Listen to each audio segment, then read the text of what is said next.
मानिकपुर नगर में 3 दोस्त रहते थे। उनमें से एक काष्ठ, एक ब्राह्मण और एक वैश्य था। वे तीनों हमेशा साथ रहते थे। तीनों का विवाह हो चुका था। ब्राह्मण और काष्ठ के लड़के का गौना हो चुका था, लेकिन वैश्य पुत्र का भी गौना नहीं हुआ था। उनके दोस्त उसे अक्सर कहा करते थे कि दोस्त, तुम अपनी पत्नी को मायके से लेने क्यों नहीं जाते हो? अब वैश्य पुत्र धनराज ने अपनी पत्नी कुसुम को लाने का निश्चय कर लिया। दोस्तों की बात मानकर अगले ही दिन धनराज ने माता पिता से अपनी पत्नी कुसुम को लेने जाने की बात कहने लगा। उसकी बात सुनकर वे हैरान होते हुए बोले, बेटा, अभी शुक्र अस्त हो रहा है, इसलिए अभी बहू को लाना उचित नहीं है। कुछ दिन ठहर जाओ, रुक जाओ, फिर पत्नी को लेकर आना। लेकिन धनराज नहीं माना। वह कुसुम को लाने ससुराल पहुंच गया। फिर होना क्या था, ससुराल में धनराज की खूब आवभगत की गई। धनराज ने कुसुम को विदा करने के लिए कहा तो उनके सास ससुर ने कहा, बेटा, अभी शुक्र अस्त हो रहा है, ऐसे में लड़की को विदा नहीं करते। कुछ दिन ठहर जाओ बेटा, फिर हम कुसुम को खुशी खुशी तुम्हारे साथ विदा कर देंगे। लेकिन धनराज वहां भी जीत पर अड़ गया। अब दामाद की जीत को देखकर सास ससुर ने भी कुसुम को विदा कर दिया। अब धनराज अपनी पत्नी को लेकर बैलगाड़ी में बैठकर अपने घर को जा रहा था। अचानक बैल तेजी से भागने लगी। रास्ते में बड़े पत्थर से टकराने के कारण गाड़ी की पहिया टूट गया। फलस्वरूप कुसुम गिर गई। उसे काफी चोट आई। दोनों को आगे की यात्रा पैदल ही करनी पड़ी। सुनसान रास्ते से गुजरते हुए डाकुओं ने उन्हें लूट लिया। उनका सारा धन, आभूषण और वस्त्र छीन लिए। किसी तरह दोनों ने अपने जान बचाते हुए अपने घर को पहुंचे। अब जब घर पहुंच गए तो हुआ ये कि धनराज के बिस्तर पर सांप चढ़ गया और धनराज को डस लिया। सेठ जी ने बड़े बड़े चिकित्सक बुलवाए, मगर कोई भी चिकित्सक जहर उतारने में सफल नहीं हुआ। दूर दूर से सपेरे बुलाए गए, लेकिन कोई भी धनराज को बचा नहीं सका। धनराज की मृत्यु हो गई। उसी समय पंडितों ने सेठ जी को एक बात बताई कि आपके बेटे ने शुक्रास्त होने पर बहू को विदा करा लाने का भूल किया है। यदि आप शुक्रवार की पूजा अर्चना करें और बहू शुक्रवार का व्रत करे तथा कथा सुनकर प्रसाद ग्रहण करे तो शुक्र देवता की अनुकंपा से धनराज पुनः जीवित हो सकता है।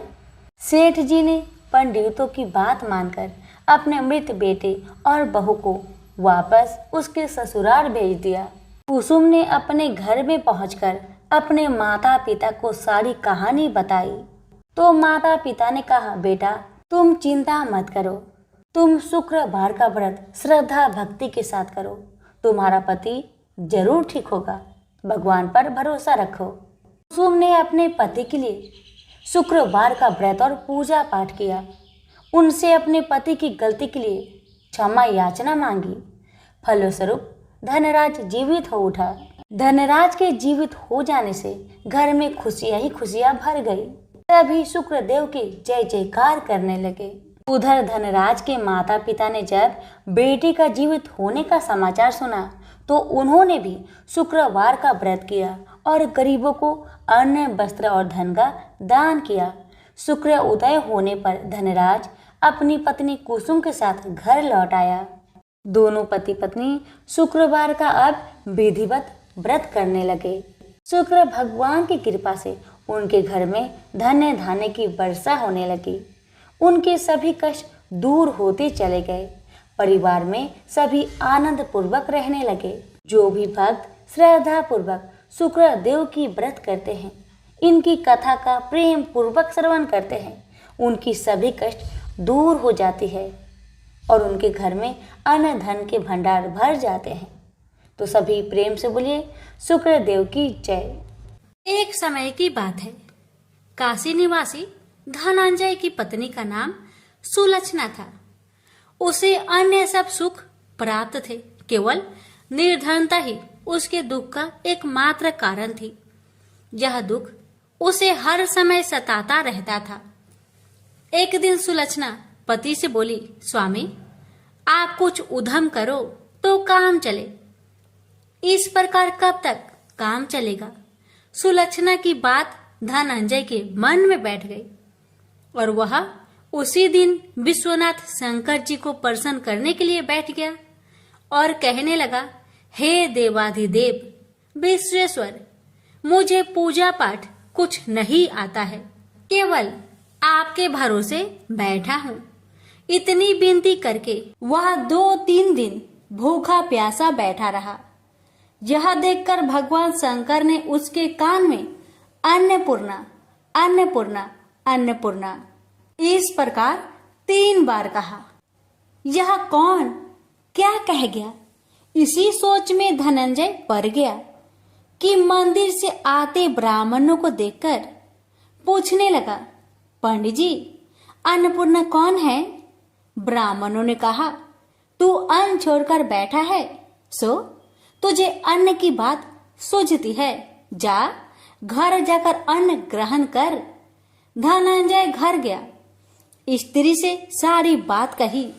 वह बोली, नाथ, चिंता मत करो, स्वयं शंकर जी ने यह मंत्र दिया है, वे स्वयं ही खुलासा करेंगे, आप फिर जाकर उनकी आराधना करो।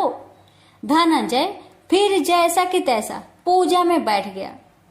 रात्रि में शंकर जी ने आज्ञा दी और कहा, तू पूर्व दिशा में चला जा। वहां अन्नपूर्णा का नाम जपता जाता और रास्ते में फल खाता, झरनों का पानी पीता जाता। इस प्रकार कितने ही दिनों तक चलता गया। वहां उसे चांदी सी चमकती वन की शोभा देखने में आई। सुंदर सरोवर देखने में या उनके किनारे कितनी ही अप्सराएं झुंड बनाए बैठी थी।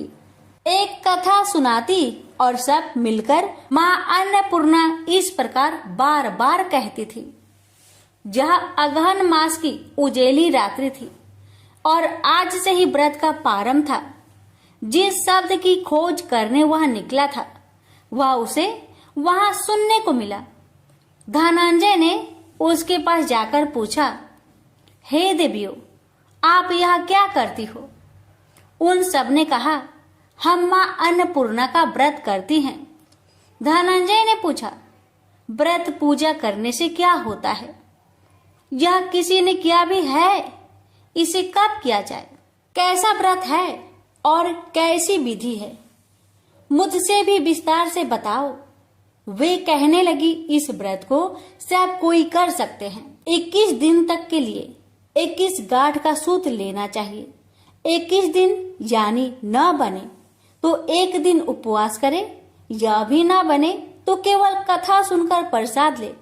निराहार रहकर कथा कहे, कथा सुनने वाला कोई न मिले तो पीपल के पत्तों को रख, सुपारी या घृत कुमारी वृक्ष को सामने कर, दीपक को साक्षी कर, सूर्य, गाय, तुलसी या महादेव को बिना कथा सुनाए मुख में दाना न डाले। यदि भूल से कुछ पड़ जाए तो एक दिवस फिर उपवास करे। व्रत के दिन क्रोध न करे और झूठ ना बोले। धनंजय बोला, इस व्रत के करने से क्या होगा? वे कहने लगी, इसके करने से अंधों को नेत्र मिले, लुल्लू को हाथ मिले, निर्धन के घर धन आए, बाझिन को संतान मिले, मूर्ख को विद्या आए। जो जिस कामना से व्रत करे माँ उसकी इच्छा पूरी करती है। वह कहने लगा, बहनों, मेरे पास भी धन नहीं है, विद्या नहीं है, कुछ भी तो नहीं है। मैं तो दुखिया ब्राह्मण हूँ, मुझे इस व्रत का सूत दोगी? हाँ भाई, तेरा कल्याण हो, हम तुम्हें अवश्य देंगे। ले, इस व्रत का मंगल सूत्र ले। धनंजय ने व्रत किया। व्रत पूरा हुआ तभी सरोवर में से 21 खंड की स्वर्ण सीढ़ी हीरा मोती जड़ी हुई प्रकट हुई। धनंजय अन्नपूर्णा अन्नपूर्णा कहता जाता था। इस प्रकार कितनी ही सीढ़ियां उतर गया तो क्या देखता है कि करोड़ों सूर्य से प्रकाशमान अन्नपूर्णा का मंदिर है। उसके सामने स्वर्ण सिंहासन पर माता अन्नपूर्णा विराजमान है। सामने भिक्षा हेतु शंकर भगवान खड़े हैं। देवांगनाएं चवर डुलाती है। कितनी ही हथियार बांधे पहरा देती है। धनंजय दौड़कर जगदम्बा के चरणों में गिर गया। देवी उसके मन का कलेश जान गई।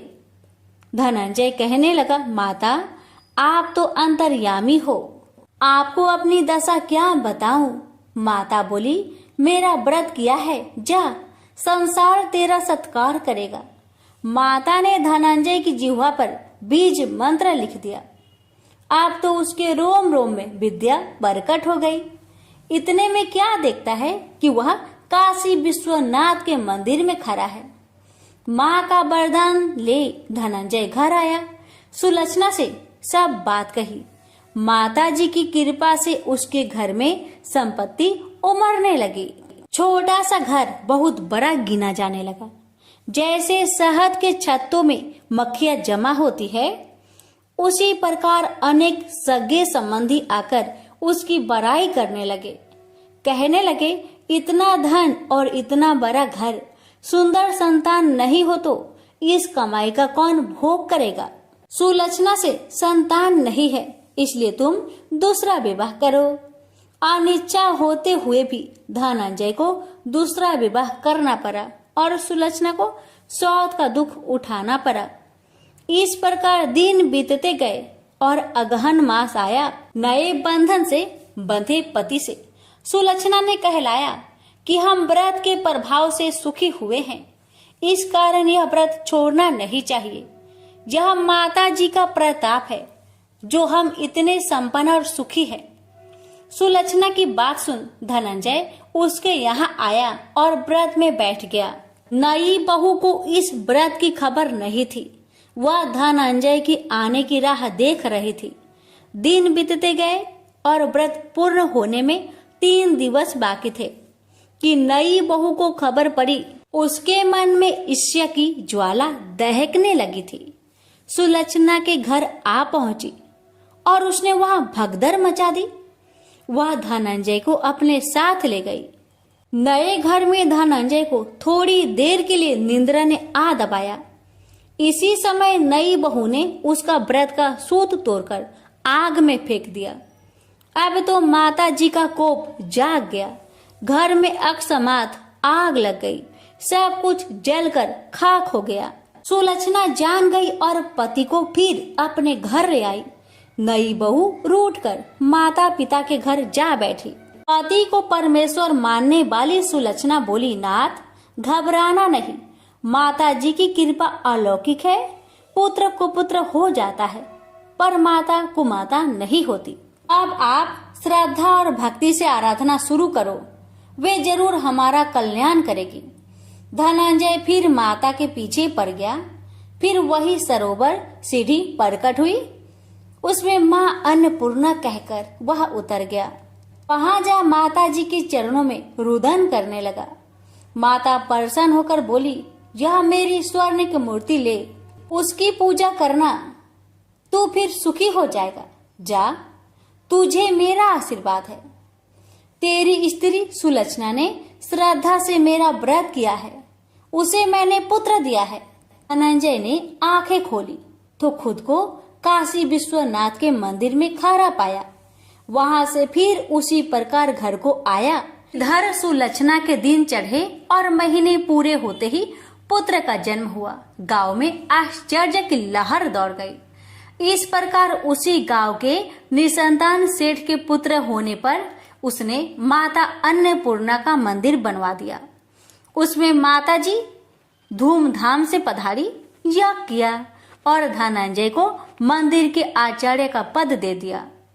जीविका के लिए मंदिर की दक्षिणा और रहने के लिए बड़ा सुंदर सा भवन दिया। धनंजय स्त्री पुत्र सहित वहां रहने लगा। माता जी के चढ़ावे में भरपूर आमदनी होने लगी। उधर नई बहू के पिता के घर डाका पड़ा, सब लूट गया। वे भीख मांगकर पेट भरने लगे। सुलक्षणा ने यह सुना तो उन्हें बुला भेजा। अलग घर में रख लिया और उनके अन्न वस्त्र का प्रबंध कर दिया। धनंजय, सुलक्षणा और उसका पुत्र माताजी की कृपा से आनंद से रहने लगे। माताजी ने जैसे इनके भंडार भरे वैसे सबके भंडार भरे। हे माता, अगर आपकी कथा कहने में हमसे कोई गलती हुई हो उसे क्षमा करना और अपने सभी भक्तों की सभी मनोकामना को पूर्ण करना। प्रेम से बोलिए अन्नपूर्णा माता की जय। हर हर महादेव, माता पार्वती की जय। एक बुढ़िया थी, उसका एक ही पुत्र था। बुढ़िया पुत्र के विवाह के बाद बहू से घर के सारे काम करवाती, परंतु उसे ठीक से खाना नहीं देती थी। यह सब लड़का देखता पर माँ से कुछ भी नहीं कह पाता। बहू दिन भर काम में लगी रहती, उपले थापती, रोटी रसोई करती, बर्तन साफ करती, कपड़े धोती और इसी में उसका सारा समय बीत जाता। काफी सोच विचार कर एक दिन लड़का माँ से बोला, माँ मैं परदेश जा रहा हूँ। माँ को बेटे की बात पसंद आ गई तथा उसे जाने की आज्ञा दे दी। इसके बाद वह अपनी पत्नी के पास जाकर बोला, मैं परदेश जा रहा हूँ, अपने कुछ निशानी दे दो। बहू बोली, मेरे पास तो निशानी देने योग्य कुछ भी नहीं है। यह कहकर वह पति के चरणों में गिरकर रोने लगी। इससे पति के जूते पर गोबर से सने हाथों से छाप बन गई। पुत्र के जाने के बाद सास के अत्याचार बढ़ते गए। एक दिन बहू दुखी हो मंदिर चली गई। वहां उसने देखा कि बहुत सी स्त्रियां पूजा कर रही थी। उसने स्त्रियों से व्रत के बारे में जानकारी ली तो वे बोली कि हम संतोषी माता का व्रत कर रहे हैं, इससे सभी प्रकार के कष्टों का नाश होता है। स्त्रियों ने बताया, शुक्रवार को नहा धोकर एक लोटे में शुद्ध जल ले, गुड़ चने का प्रसाद लेना तथा सच्चे मन से माँ का पूजन करना चाहिए। खटाई भूल कर भी मत खाना और ना ही किसी को देना। एक वक्त भोजन करना। व्रत विधान सुनकर अब वह प्रति शुक्रवार को संयम से व्रत करने लगी। माता की कृपा से कुछ दिनों के बाद पति का पत्र आया। कुछ दिनों के बाद पैसा भी आ गया। उसने प्रसन्न मन से फिर व्रत किया तथा मंदिर में जा अन्य स्त्रियों से बोली, संतोषी माँ की कृपा से हमें पति का पत्र तथा रुपया आया है। अन्य सभी स्त्रियां भी श्रद्धा से व्रत करने लगी। बहू ने कहा, हे माँ, जब मेरा पति घर आ जाएगा तो मैं तुम्हारे व्रत का उद्यापन करूंगी। अब एक रात संतोषी माँ ने उसके पति को स्वप्न दिया और कहा कि तुम अपने घर क्यों नहीं जाते। तो वह कहने लगा, सेठ का सारा सामान अभी बिका नहीं है, रुपया भी अभी नहीं आया है। उसने सेठ को सपने की सारी बात कही तथा घर जाने की इजाजत मांगी, पर सेठ ने इनकार कर दिया। माँ की कृपा से कई व्यापारी आए, सोना चांदी तथा अन्य सामान खरीदकर ले गए। कर्जदार भी रुपए लौटा गए। अब तो साहूकार ने उसे घर जाने की इजाजत दे दी। घर आकर पुत्र ने अपनी माँ व पत्नी को बहुत सारे रुपए दिए। पत्नी ने कहा कि मुझे संतोषी माता के व्रत की उद्यापन करना है। उसने सभी को न्योता दे उद्यापन की सारी तैयारी की। पड़ोस की एक स्त्री उसे सुखी देख ईर्ष्या करने लगी थी। उसने अपने बच्चों को सिखा दिया कि तुम भोजन के समय खटाई जरूर मांगना। उद्यापन के समय खाना खाते खाते बच्चे खटाई के लिए मचल उठे तो बहू ने पैसा देकर उन्हें बहलाया। बच्चे दुकान से उन पैसों की इमली खटाई खरीदकर खाने लगे तो बहू पर माता ने कोप किया। राजा के दूत उसके पति को पकड़कर ले जाने लगे तो किसी ने बताया कि उद्यापन में बच्चे ने पैसों की इमली खटाई खाई है। तो बहू ने पुनः व्रत के उद्यापन का संकल्प किया। संकल्प के बाद वह मंदिर से निकली तो राह में पति आता दिखाई दिया। पति बोला, इतना धन जो कमाया है उसका कर राजा ने मांगा था। अगले शुक्रवार के उसने फिर विधिवत व्रत का उद्यापन किया। इससे संतोषी माँ प्रसन्न हुई। 9 माह बाद चांद सा सुंदर पुत्र हुआ। अब सास बहू तथा बेटा माँ की कृपा से आनंद से रहने लगे। प्रेम से बोलिए संतोषी माँ की जय। यह कहानी पुरी में रहने वाली और जाति से निम्न मानी जाने वाली श्रिया की है। पुरी में निम्न जाति की महिला श्रिया रहती थी। धन से गरीब पर संकल्प की धनी वह महिला देवी लक्ष्मी की उपासक थी और जगन्नाथ जी के भरोसे ही जीवन यापन कर रही थी। एक बार उसकी इच्छा हुई कि वह देवी का कठिन अष्टलक्ष्मी व्रत करे, पर उसे व्रत की विधि नहीं पता थी। एक दिन वह रास्ते पर झाड़ू लगा रही थी कि इस दौरान उसे एक पुजारी मिला जिससे वह व्रत विधि पूछना चाहती थी, लेकिन उन्होंने श्रिया को तुरंत मना कर दिया।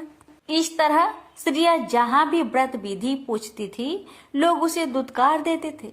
एक दिन भूख प्यास की मारी श्रिया व्रत की विधि पूछने के लिए भटक रही थी और इसी बीच वह चक्कर खाकर गिर पड़ी और उसके सिर से खून निकल आया।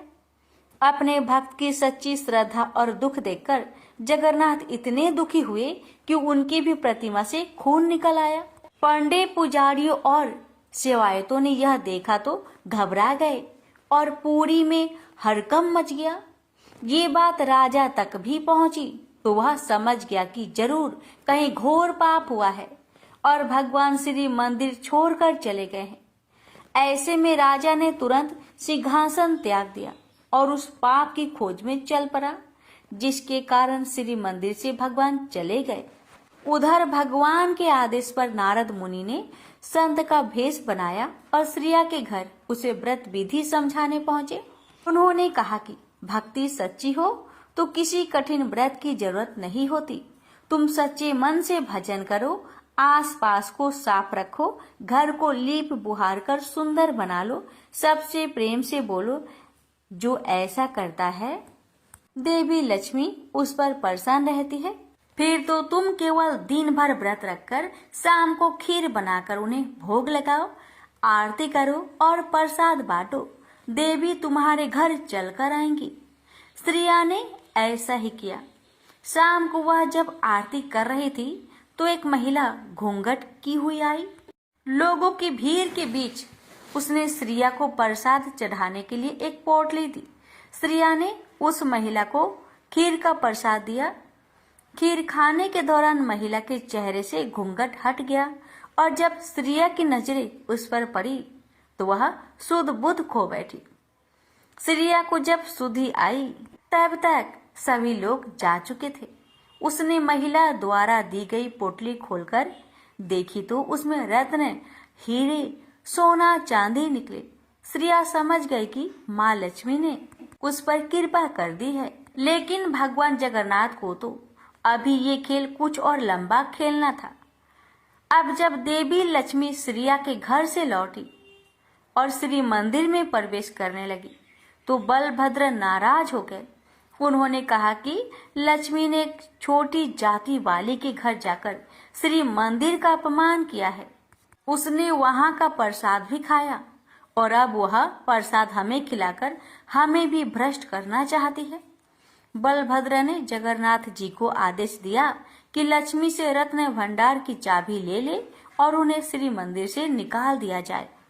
उधर जब देवी लक्ष्मी ने यह सब सुना तो वह क्रोधित हो गई और कहा कि ठीक है, अब मैं यहाँ नहीं रहूंगी, लेकिन आप दोनों को श्राप देती हूँ कि जब तक आप किसी निम्न के हाथ से भोजन नहीं कर लेते, आपका भी भरण पोषण नहीं होगा। लक्ष्मी के जाते ही श्री मंदिर श्रीहीन हो गया, रत्न भंडार खाली हो गया। महल की चौखटों, दरवाजों और पलंग में दीमक लग गई, अनाज सड़ गया, कपड़े फट गए और यहाँ तक कि मंदिर व्यवस्था ही चौपट हो गई। अब जगन्नाथ और बलभद्र खाने को तरसे। जब बलभद्र को भूख सताने लगी तो उन्होंने भेष बदलकर भिक्षाटन का सोचा। अब दोनों भाई जहाँ भी भीख मांगने जाते तो वहाँ कुछ अनिष्ट हो जाता, बना हुआ भोजन खराब हो जाता, दाल में पानी गिर जाता, भात जल जाता, कहीं पर जाते तो चूल्हा ही नहीं जल पाता और कहीं कहीं तो कोई द्वार ही नहीं खोलता था। इस तरह भूखे प्यासे भटकते हुए दोनों भाइयों ने 12 वर्ष गुजार दिया। लेकिन न उन्हें जल मिला और न अन्न। इसी तरह भटकते भटकते वह एक बार समुद्र तट पर पहुंचे। उन्हें वहां एक भवन में वैदिक मंत्र सुनाई दिए। बलभद्र ने एक सेविका से पूछा कि क्या यहाँ कोई यज्ञ हुआ है? क्या प्रसाद भोजन भी मिलेगा? भिक्षा भी अच्छी मिलेगी ना? बलभद्र के इतने सवाल सुनकर सेविका ने कहा, आज हमारी स्वामिनी की 12 वर्षों से चली आ रही तपस्या के पूरे होने के दिन है। इसके बाद वह जरूर आपको भंडारा खिलाएगी। लेकिन हमारी स्वामिनी तो नीच कुल की है, क्या अब भी आप भोजन करेंगे? इस पर बलभद्र ने कहा कि नहीं, हम अछूतों का नहीं खाते हैं। अच्छा सुनो, अपनी मालकिन से कह दो कि हमारे लिए भोजन सामग्री मंगवा दे, हम खुद बना लेंगे। स्वामिनी जो कि खुद लक्ष्मी ही थी, उन्होंने सामग्री तो भेज दी, लेकिन अग्निदेव को आदेश दिया कि वह चूल्हा ना जलने दे, सिर्फ धुआं ही करते रहे।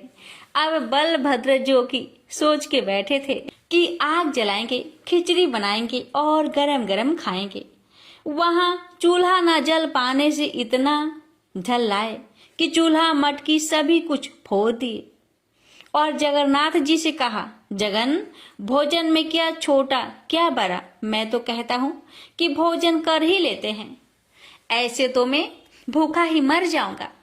इसके बाद जगन्नाथ और बलभद्र लक्ष्मी के घर पहुंचे और वहां उन्होंने भोजन करते हुए पहचान लिया कि यह लक्ष्मी ही है। वह लक्ष्मी को सम्मान सहित श्री मंदिर ले आए और इस तरह पूरी से भेदभाव भी मिटा दिया। लक्ष्मी जी के आने से श्री मंदिर का वैभव लौट आया और रत्न भंडार फिर से भर गए। प्रेम से बोलिए जगन्नाथ भगवान की जय, लक्ष्मी महारानी की जय। कथा अच्छी लगे तो वीडियो को एक शेयर अवश्य कीजिएगा और माता रानी भगवान का जयकारा अवश्य लगाए। अब आइए रसपान करते हैं कामदा एकादशी की व्रत कथा।